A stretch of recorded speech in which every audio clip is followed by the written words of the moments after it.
E aí, turma? Hoje eu vou lançar mais um vídeo, tá? Vou fazer um react de um improviso que eu fiz.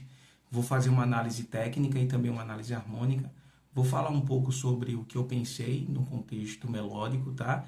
E o que eu quis construir durante o processo do improviso. Já que o improviso é algo espontâneo, mas é algo com precisão, com melodia e, claro, a gente precisa compreender o que a gente está fazendo durante todo esse processo no braço da guitarra. Como eu informei no vídeo anterior, é algo que flui, entende? Então a gente precisa ter uma compreensão da espacialidade do braço para que fique mais fluido, para que a gente consiga se comunicar de uma melhor forma, tá? Então vem comigo para a tela, vou abrir, a gente vai fazer análise junto, ok? Vem comigo. Então, gente, aí agora, tá? Eu já preparei aqui, né? Vou liberar para a gente ouvir e vou dizer as minhas observações, né? Então vamos lá, estou aqui na tela do meu computador, tá? Já abri o vídeo, vou botar um fonezinho para a gente ouvir. Ver se já está ligado.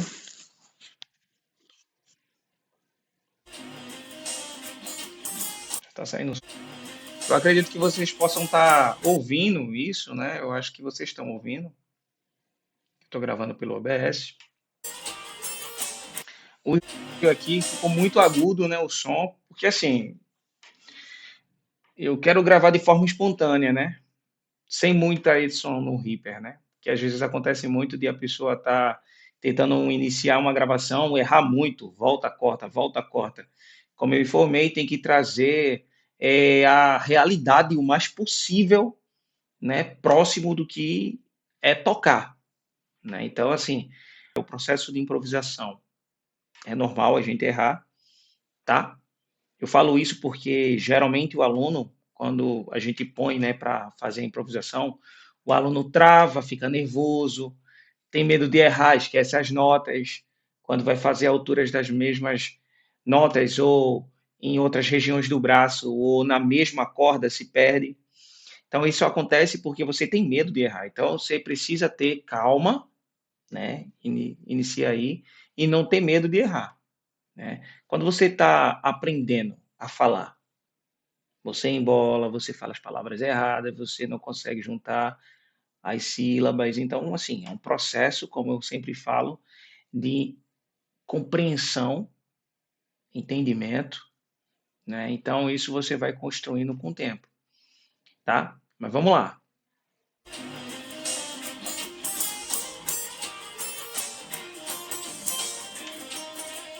Pronto, veja, já tem uma observação interessante aqui, olha só. Essa música aqui, gente, ela tá em dó menor, tá? A tonalidade dela é dó menor. O que acontece? Está dentro do campo harmônico de dó menor. Então, essa música possivelmente ela aparece todas as notas, tá? Que fazem parte do campo harmônico de dó menor, né? Então aparece ali o fá menor, o sol menor, né? O lá bemol maior. Então assim, quando eu comecei a desenvolver frases, geralmente eu gosto mais de sentir a música, né? Quando eu falo sentir a música, sentir o ritmo. Então começa a ouvir o ritmo. As frases que eu gosto de criar sempre é pensando em conjuntos de terça. Ou seja, eu começo a desenvolver frases pensando em três semicolcheia. Sempre um, dois, três, um, dois, três, um, dois, três, um, dois, três. Se a gente fosse analisar ela por compasso, poderia ser um, um 6 por 8. Poderia ser também um quaternário composto. Um, 2, 3, 4, 5, 6, 7, 8, 9, 10, 11, 12. Um, 2, 3, 4, 5, 6, né? Ou poderia ser um ternário composto. Um, 2, 3, 4, 5, 6, 7, 8, 9. Um, 2, 3, 4, 5, 6, 7, 8, 9. Então, por exemplo, quando eu vou começar, né? Pararara, pararara, para, pararara, para, pararara, para. Gosto muito de criar frases assim, né? Em cima de compasso composto, tá?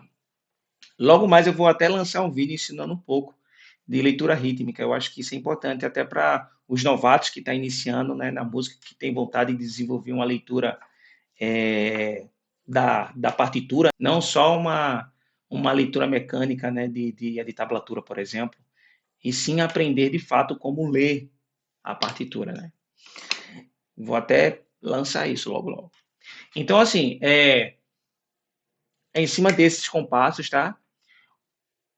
Como a música está em dó menor, muitos poderiam pensar assim, poxa, mas por que você não poderia pensar aí no modo dórico? É, o modo dórico não faz tanto sentido. Porque se eu fosse pensar no modo dórico, ele teria que ser segundo grau de si bemol. Então a tonalidade teria que estar em si bemol maior para eu pensar em dó dórico, né? Então assim, como a tonalidade está em dó menor, tem muitas pessoas que gostam de pensar uma terça menor acima, mas não é muito legal você pensar assim quando você não compreende o campo harmônico. Porque, por exemplo, se fosse pensar na pentatônica, por exemplo, a pentatônica ela é uma escala que contém 5 notas, né? Que é o dó, que é o mi bemol, o fá, o sol, o si bemol e o dó, que é subtônica aí de um tom, né? Entre o si bemol e o dó, a gente sabe que tem um tom. Então, o que é que acontece? Dá, mas fica muito arcaico, como eu posso dizer. Você não sente tanta liberdade para improvisar. Eu, por exemplo, gosto muito de usar notas de aproximação, eu gosto muito de usar bends com entonação, gosto muito de usar vibrato, e principalmente o legato é uma das coisas que eu mais gosto. E palhetada. Bom, minha palhetada é muito precisa, mas eu não nem sempre dá para eu usar a paletada, né? Porque eu acho assim que todo o contexto de fraseado vai encaixar uma paletada mais limpa, mais precisa, com mais velocidade, mais pegada, mas vai ter música que não vai ter como fazer. Se você colocar, vai ficar uma bagunça. Porque tem que fazer sentido, gente. É uma conversa. Por exemplo, vamos supor, eu estou falando, a gente está numa roda de amigos e a gente está falando sobre nutrição, por exemplo. Do nada eu venho com um assunto que não tem nada a ver. Além de quebrar a sintonia que todo mundo estava tendo ali no momento, eu vim com um assunto que não faz sentido. Então a mesma coisa é a paletada. Quando tu vai dar uma paletada que não faz sentido naquele contexto sonoro ali, perdeu tempo e passou vergonha. E pior, mostra que você não tem experiência no meio da gig, no meio da tocada. Então, assim, você precisa entrar sabendo entrar, sabe? Quando você vê que está tocando com muita gente, você entra com a cereja do bolo, sabe? Então, você tem que mesclar isso. É gradativo, é óbvio. Quanto mais você toca com pessoas, mais você vai adquirindo isso. Então, voltando, tá? Perdão, eu terminei, né, e distanciando, mas foi com o objetivo de trazer essa explicação para vocês. Sobretudo, a finalidade é essa, deixar fluido a comunicação sonora. Então, beleza. Então, o que eu pensei aí foi em dó menor, só isso, tá? Teve alguns momentos que eu fiz pentatônica, mas eu fiz pentatônica ligando ali com um cromatismo e tal. E também usei muito arpejo, tá? Que mais para frente vocês vão ver, tá? Então, vamos lá.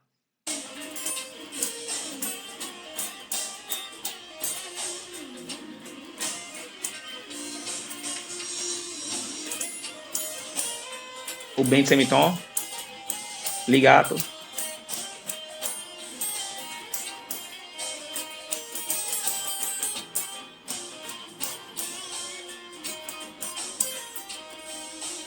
Aí o que acontece? Nessa parte eu fui construindo e no momento que eu fui construindo eu fui ficando inspirado. Então, quanto mais eu ficava inspirado, mais ideias vinham fluindo. Então, tem partes ali que você vê que a paletada que eu estou dando encaixa bem com a rítmica da bateria. Porque como a música ela é um popzinho meio reggae, comecei a destacar muito as notas de subdominante para trazer mais movimentação, porque não faz muito sentido. Você está improvisando, você está direto ali, colocando ali a nota ali, a tônica, a tônica, a tônica, a tônica, a tônica, dando aquela sensação, né, de finalização de frase o tempo inteiro. Então não pode, tá? Se é o início de um improviso, por mais que seja 1, 30 ou 2 minutos, por exemplo, ou 40 segundos, você tem que trazer sentido para o que você está fazendo. Então, nem sempre você precisa estar colocando ali a tônica, a tônica, a tônica. Não, se movimenta, argumenta, saca? Só arpejo.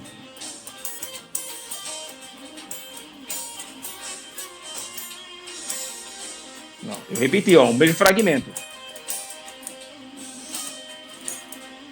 Né? Aí uma paletada sweep.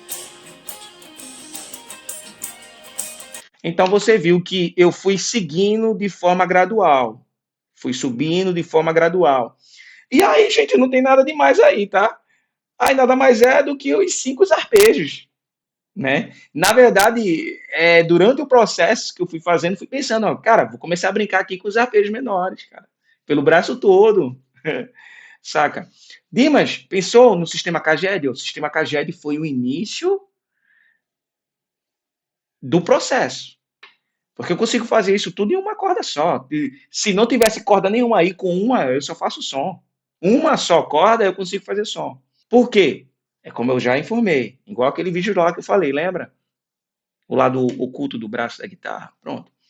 Existe um mapeamento que a gente faz de forma precisa para trazer uma compreensão no ato de improvisar. Como é que você vai construir frases sem conhecer o alfabeto? Isso é o passo primordial, gente.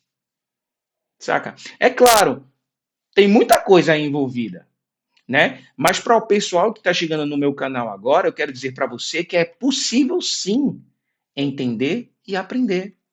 E se eu falar para você que você também consegue desenvolver o processo teórico, por exemplo, lendo? O problema é que muita gente, às vezes, gosta de buscar caminhos fáceis. Aí é que complica, porque você vai entrar na internet, por exemplo, você vai pesquisar, tem uma talhada de gente aí falando a mesma coisa e falando coisa que tem a ver e coisas que também não tem nada a ver, porque você não imagina o nível de quem está ali te assistindo, sabe? Então, assim, não é complexo, tá? Não é complexo, é como eu sempre falo, você precisa saber é, o que você quer e como você quer começar, por exemplo, saca? Porque às vezes isso é normal, você vê vários guitarristas top, você se espelha, você imagina que quer fazer e tal, muitas vezes isso inspira você. E quando você vê que é difícil, muitos desistem ou começa também se sabotar, sabe? Então assim, eu retorno sempre mais uma vez, é um processo que você precisa construir e ter a sensibilidade de aprender, gente, porque o ato de aprender é para sempre. É para sempre. A gente não para, sabe? Então, música, haverá pessoas de todo tipo. Haverá pessoas que gostam, né? De estudar, né? Haverá pessoas que só gostam de tocar e tá tudo bem. Mas para quem estuda música, tem o dever, tem o dever, tá? De tentar melhorar em todas as áreas. Tem um dever, tem um compromisso. Vamos continuar.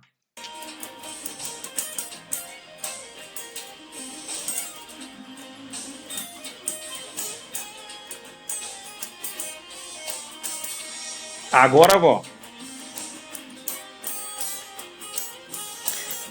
eu finalizei na terça, naquela hora, né?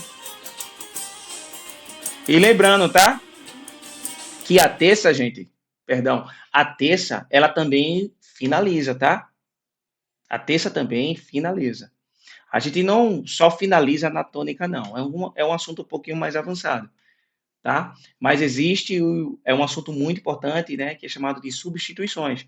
Essas substituições é partes ali do campo harmônico que a gente pode finalizar uma frase, né? A gente pode finalizar no primeiro grau, a gente pode finalizar no terceiro ou no sexto grau. E lembrando, tá? Isso é um assunto que eu estou resumindo. É óbvio que existe uma estrutura muito bem mais explicável.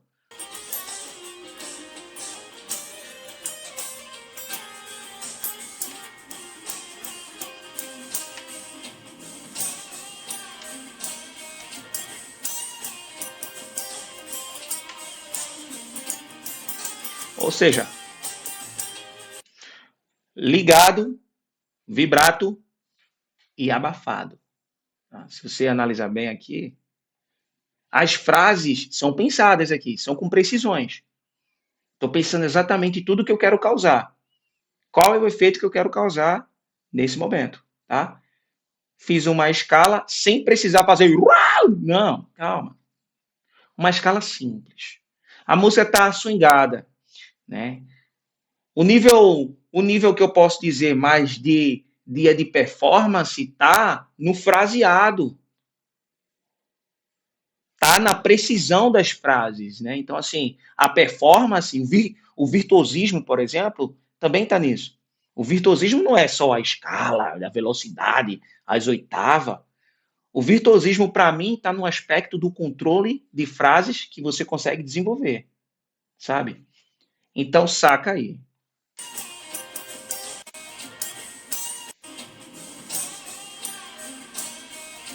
Né? Tá.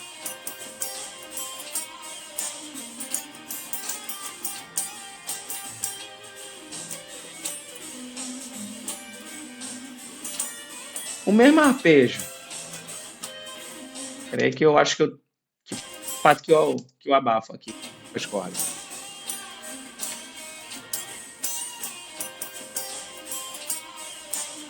Aí, ó. Pararapum-pam, pararapapam. Eu dou uma parada na corda.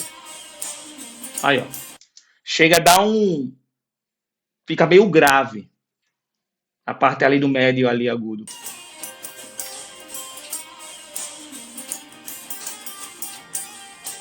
Só tô pensando só em dó menor, tá? Só em dó menor. Dimas, por que você não usou a menor harmônica?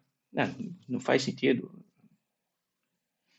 Sol menor? Não tá aparecendo ali o sol maior com a sétima menor, né? Então, por isso que não faz sentido usar, né? Eu poderia, posso, com certeza, o músico durante o processo de improviso, por mais que a base não é no sol, ele pode intencionar isso lá. Quem está do lado de fora vê, epa, ele fez isso porque ele realmente estava pensando. Vamos ver. Né? Então, se você levanta ali um sol maior com um sétima menor, você precisa, já que você levantou, você tem que terminar a frase. Para a galera saber ou não, ele realmente fez isso com precisão. Né? Se você levantar e não saber chutar em gol, cara, aí, meu, ih, rapaz, sabe? Então, assim, é um processo muito bom, gente, porque você põe tudo na prática, tipo, é agora, não tem pra onde correr, não. É você, o dedo e a consciência, cara.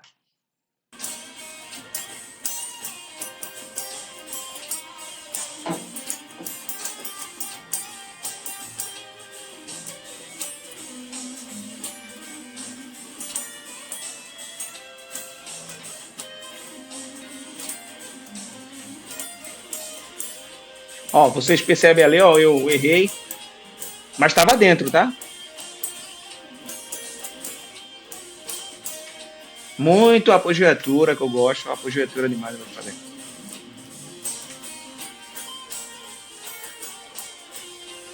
A finalização. Tá vendo? Então, vê. Eu fiz os caminhos, andei, andei, andei. Quando foi quase no final aqui, faltando um segundo para acabar, eu finalizei.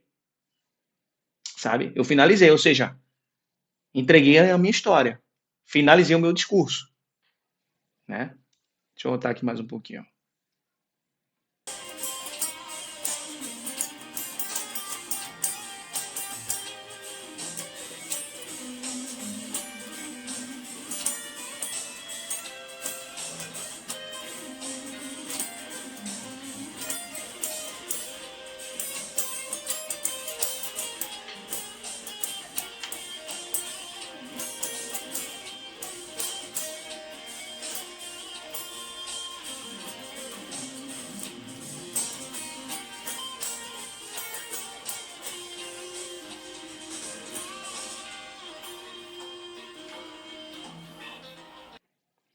E aí o vídeo acaba, tá? Felizmente, a minha esposa estava filmando, ela cortou. Mas assim, Esse, né, foi o react que eu fiz do meu próprio vídeo com a intenção de tentar mostrar para vocês que o ato de improvisar não é nada difícil, não é nada complexo. Mas eu preciso teorizar para mostrar para vocês que, por mais que seja algo que a gente faz de forma espontânea, mas precisa ter uma bagagem, a construção da identidade, né, por exemplo. Como foi que eu comecei a gostar muito de apogiatura, de cromatismo, por exemplo? Quando eu comecei a conhecer a menor melódica e principalmente a menor harmônica. E principalmente quando eu comecei a unificar. Eu comecei a perceber, cara, se eu estou aqui, puxa essa terça menor, essa escala já faz parte de outro lugar aqui. Tá, beleza. Mas eu não posso pensar de maneira vertical. Se eu penso de maneira vertical, eu penso apenas no desenho. Se eu penso no desenho, eu não vou conseguir desenvolver. Porque se eu tiver que pensar só em uma corda, é aí que está o mistério. Né? Complica. Então, como eu falei, né, no vídeo anterior, são 6 cordas, mas elas se repetem muito, gente. As tessituras delas são extremamente diferentes, cada uma das alturas. Então, uma coisa é você fazer a frase, né, de maneira vertical, outra coisa é você fazer com uma corda, por exemplo. Então, eu peço que vocês reflitam, né, também, né, e que vocês comecem também a desenvolver esse interesse de querer aprender, né? A teoria é muito importante, gente. E eu digo mais para vocês, eu aprendi a tocar primeiro. Quando eu iniciei, eu tinha 10 anos, né? Então, eu aprendi observando as outras pessoas tocar, né? Eu lembro que minha primeira revista, eu acho que eu comprei, eu acho que foi na época de 1999, né, que eu comprei. A revista naquela época ensinando acordes era R$ 4,50. Juntei moedinhas de 1 centavo para comprar. Foi eu e um grande amigo meu, Tarcísio, junto comprar, né, para poder aprender. E naquela época já se ensinava, né, esse conceito. E, para ser sincero, não, eu li a lei e não entendia nada, né, absolutamente nada. Então, quando eu iniciei os meus estudos em 2011, que foi no conservatório, daí eu expandi. Então, hoje, estando na universidade, né, estudando de forma agressiva, né, a música, hoje eu entendo, pô, o quanto foi importante eu aprender a técnica antes e a teoria depois. Mas antes eu questionava muito, né? Não, o negócio é tocar e tal. E hoje eu vejo o peso que tem quando você sabe tocar, mas não compreende nada. É muito ruim, gente, né? Então, hoje, eu já consegui superar esse erro que tinha alguns anos atrás, porque ali mediados ao ano de 2010, por exemplo. Quando eu iniciei em 2011 foi muito bom, porque eu fui conhecendo, muitas coisas eu tinha dificuldade, tive vontade de desistir também, mas não, mantive o foco. E hoje eu já consegui desenvolver e aprender muita coisa. Não sei de tudo, mas eu estou no caminho, tá? Então, peço que vocês possam dar o like no meu vídeo, tá? Peço também muito que vocês compartilhem, gente, né? Porque o fato de eu fazer esse canal me motivou muito, né? Para poder explanar, falar para o mundo inteiro, né? A maneira como eu penso, a maneira como eu penso música. Então é isso aí, tá? Então tamo junto, compartilha e se inscreve no canal.